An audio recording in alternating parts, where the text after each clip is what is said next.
सूरज चमकेगा तो फल फूल में से नया सपना जन्मेगा। सूरज जैसे चमकेगा तो नया सपना चमकेगा। आकाश में बादलों के नन्हे नन्हे दोष इधर उधर भटकते फिरेंगे। भेड़ों और बकरियों के रेवड़े पंगड़ियों के ट्रक जाएंगे, और जो पंगड़ियाँ यानी कि घूमने वाले हैं वो उनके ट्रक भी आएंगे।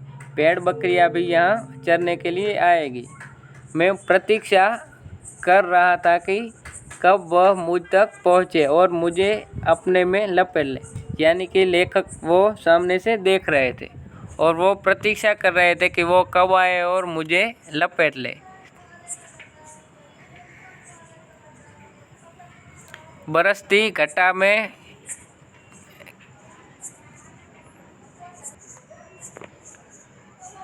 घटा में ऊपर से घिर जाए और व्यक्ति को छोटा करके उस पर छा जाए, यह इससे अलग स्थिति है।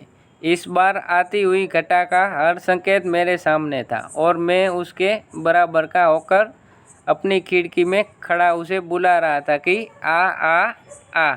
यानी कि जो हवा आ रही थी तो मैं उसे बुला रहा था कि तुम आओ आओ और आओ।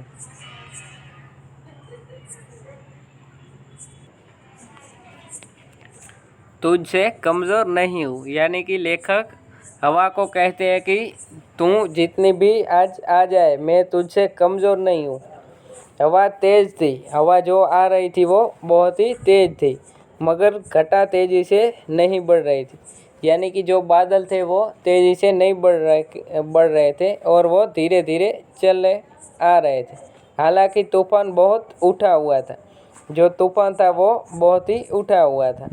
बार बार जोर की गरज होती थी, यानी कि गरजना होती थी। दोनों जो बादल है वो सामने टकराते हैं और वो गरजना करते हैं। वो गरजना बार बार होती थी, यानी कि बिजलियाँ भी चमकती थी, जिससे धरती और आकाश की शिराएं कांप जाती थी। और गर्जना ऐसी थी कि धरती की और आकाश की शिराएं यानी कि बाहें कांप जाती थी। बार बार सामने के चित्रपट पर बिजली कांपती थी। यानी कि जो लेखक खड़े थे बारी के सामने, वही उनके सामने जो बिजली वो चमकती थी और वो कहते हैं कि बार बार कांपती थी, यानी कि दिखती थी। प्रकाश का वो भयानक विस्फोट। जो प्रकाश बहुत तेज़ी से होता है तो हमारी आंखें खींच लेता है। इस तरह से हमारी आंखों में ऐसे एक चमकारा होते हैं, जैसे हमारी आंखों का तेज कम हो गया हो और थोड़ी देर के बाद वह ठीक हो जाता है। भयानक विस्फोट हर चीज़ को नंगा कर जाता था और ऐसा भयानक विस्फोट था।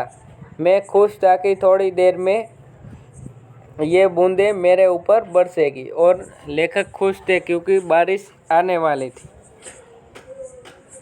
बरसेगी। बिजलियों का यह कहर मेरे ऊपर टूटेगा। वो बिजली थी, उनका कहर उन पे ऊपर टूटेगा। मैं बाहें फैलाकर सामने से उसे अपने ऊपर लेने के लिए तैयार था। लेखक कहते हैं कि मैं सामने से उन्हें अपनी ऊपर लेने के लिए तैयार था, मगर अचानक हवा रुक गई और तब अचानक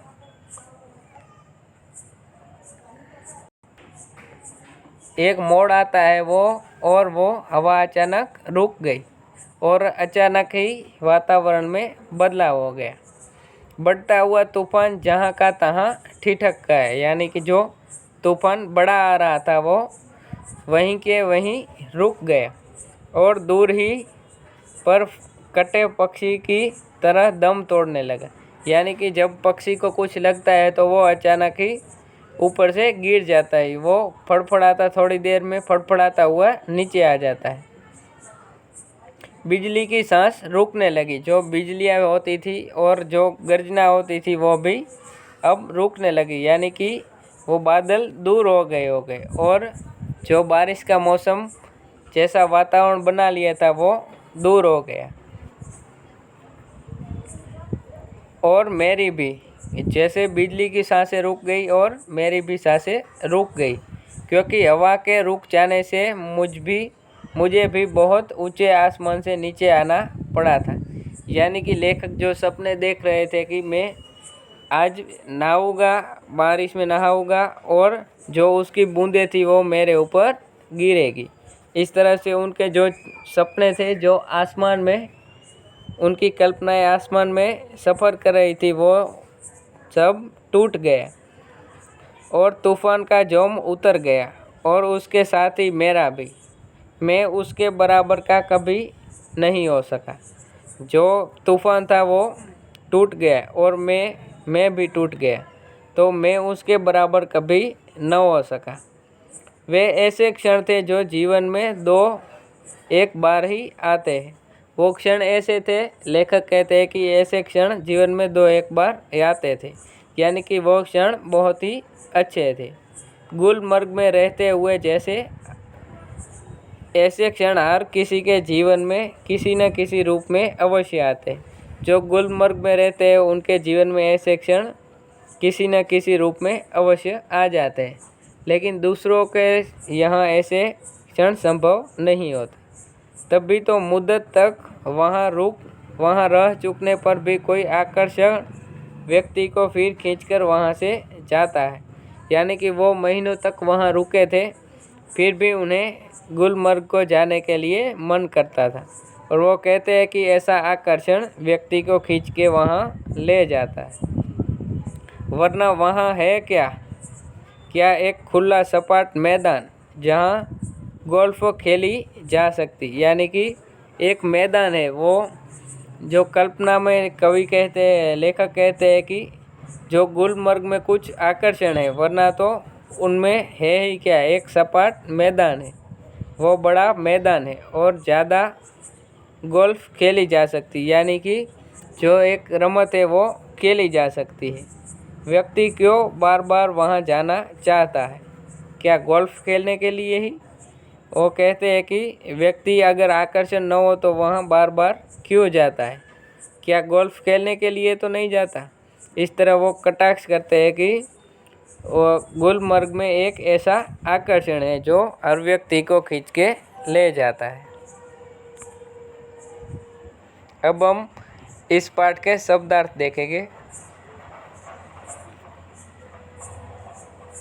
तितलिया यानी कि तिराहा, अब हम इसे इंग्लिश में बटरफ्लाई भी कहते हैं। रेबड़ यानी कि झुंड, तो जो बकरियां थी उनके जो झुंड आ रहे थे वो रेबड़ यानी कि झुंड आ रहे थे बकरियों के। और कहर यानी कि अत्याचार, जो बादलों का जो गर्जना और जो बर्फ़ की थोड़ी थोड़ी वर्षा होना वो कहर है। दम तोड़ना यानी कि मर जाना। रोमांचित यानी कि आनंद देने वाली। अब हम प्रश्न देखेंगे कि हमें इस पाठ से क्या सीखने को मिला और हमें इस पाठ में से कितना याद रहा। पहला प्रश्न है, गुलमर्ग में सपने क्या बनकर उगते हैं? तो आपको इसका जवाब आता हो तो 10 सेकंड में कमेंट बॉक्स में लिखिए।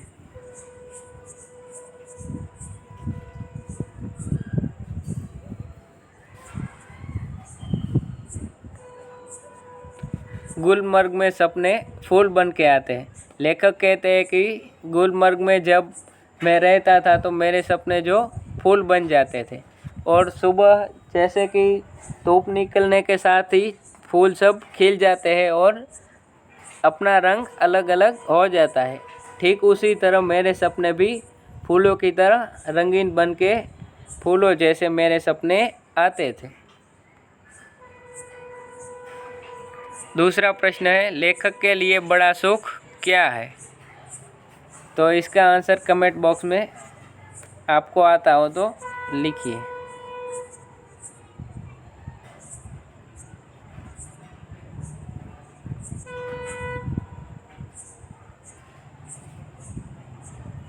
इसका उत्तर है बरसती हुई घटा में घिर जाना। जो बरसती घटा आ रही है उसमें लेखक को घिर जाने का सुख बड़ा ही अच्छा लगता है। तीसरा प्रश्न है, जब व्यक्ति गुलमर्ग में बिछड़ता है तो क्या एहसास होता है? जब वो गुलमर्ग में घूमने जाता है और बिछड़ता है तो वो क्या एहसास करता है? अगर आपको इसका जवाब आता हो तो कमेंट बॉक्स में 10 सेकंड में लिखें।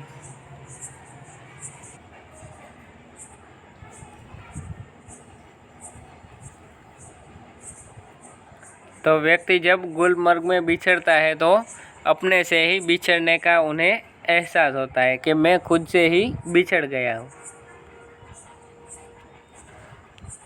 अब हम स्वाध्याय में प्रश्न देखेंगे कि हमें स्वाध्याय में क्या लिखना है।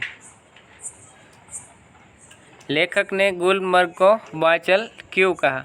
यानी कि लेखक गुलमर्ग को बाचल क्यों कहते हैं? लेखक की प्रतीक्षा असफल क्यों रही? यानी कि लेखक जब बारिश के सामने खड़े थे और उनकी प्रतीक्षा बारिश की कर रहे थे, वो असफल कैसे रही, वो लिखना है। तो ऐसे ही वीडियोस देखने के लिए लाइक करें, शेयर करें और हमारे चैनल को सब्सक्राइब करें।